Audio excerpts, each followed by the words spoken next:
What is going on, ladies and gentlemen? Welcome back to the Wrestling Fray. And so we are going to give tribute to somebody who ended their 40-year career this past Sunday. Yeah, I know I'm almost a week late, but we are giving tribute to Sting. And when I say Sting was my dude, I mean Sting was my dude. Growing up, everything was about the same. In fact, the only reason I'm not wearing a Sting shirt right now, well, one, I never got around to getting the AEW one. That's going to change soon. And, okay, let me put it this way. If you were born in the 21st century, I don't have a Sting shirt younger than you. I know I'm telling my age, but oh well. Anyway, but yeah, even with my Ric Flair display, I had to incorporate Sting in there because Sting is my dude. I even tried to do Sting's face paint for Halloween. Of course, my facial structure did not fit that, as you can see, but it is what it is. Now, you're seeing me now. As soon as the video starts, it's all going to go through the different phases or phases of Sting's career. So, in honor of our subject, I'm not going to say let's join the fray, but rather, it's showtime!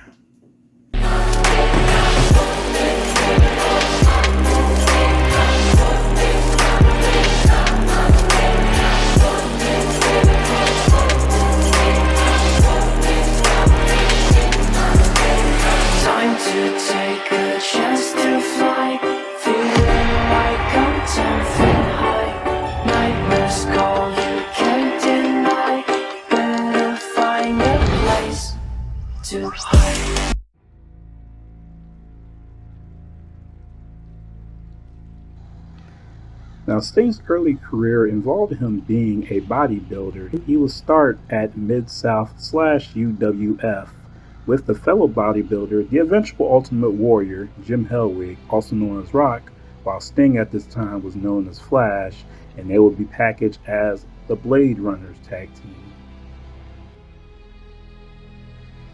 Arguably, one of Sting's most iconic gimmicks was that of Surfer Sting. This phase of Sting would see him win the World Heavyweight Championship from Ric Flair. His feud with Ric Flair is what made him so popular, along with feuds with Big Van Vader, Rick Rude, Cactus Jack, just to name a few, and he was one of the driving forces of WCW at this time. At the tail end of the Surfer gimmick, Sting would take a little darker tone, and he would grow his hair out and will no longer dye it blonde. And with this, Sting's loyalties became into question, but it turns out Sting was having an identity crisis, and that identity will soon be revealed. In the rise of the NWO, Sting would take a much darker tone, sitting in the rafters watching everything go on. Sting would be silent and reserved and would barely utter a word, and would also adopt a more ghostly face paint. Now, this particular face paint would be the basis of everything he does for the rest of his career, making the Crow gimmick one of the most iconic gimmicks he's ever had.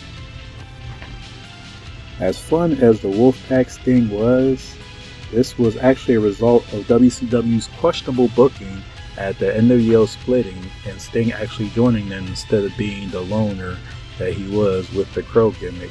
And he would see that same face paint, except he would turn the white to red, and his character would actually mirror that of the Surfer Sting, very wild and outgoing.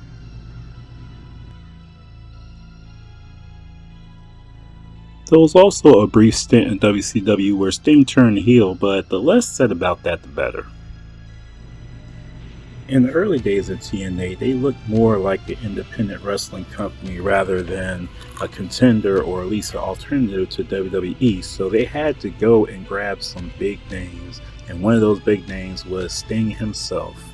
Now, while Sting main evented a lot of pay-per-views, especially their biggest pay-per-views such as Bound for Glory on multiple occasions, you could tell that Sting's aging slowed down his moves in the ring, though he did keep up with the younger crowd, and he did put over a few younger talents such as Samoa Joe, AJ Styles, just to name a few. But it was clear that Sting was not done yet.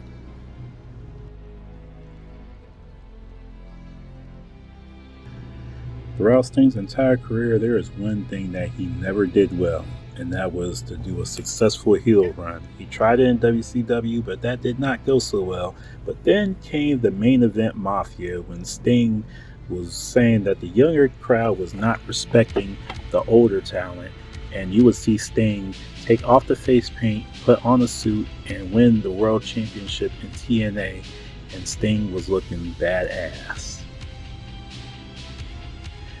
Back in the day, Sting looked to the movies and saw the Crow and used that persona to take down the NWO. Now, to take down Immortal in TNA, Sting will also look to the cinema once again as he will adopt Heath Ledger's Joker persona to take down Immortal.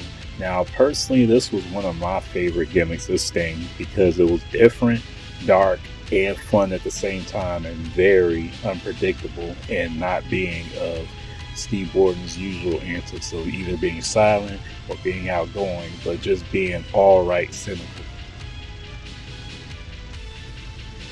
As shocking as it was for wrestling fans like myself, as Survivor Series 2014 Sting made his long-awaited WWE debut. Now, unfortunately, this version, dubbed the Vigilante Sting, did not go over very well as he had a very poorly booked loss to Triple H during WrestleMania and got injured by Seth Rollins.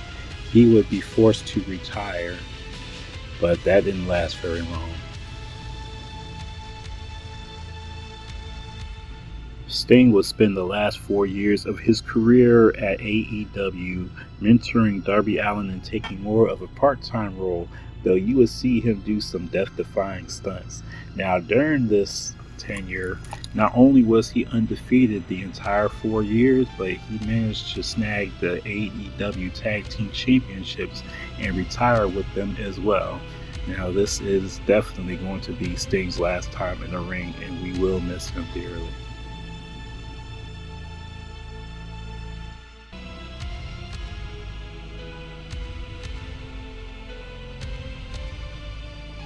Who else but Mickey Mouse?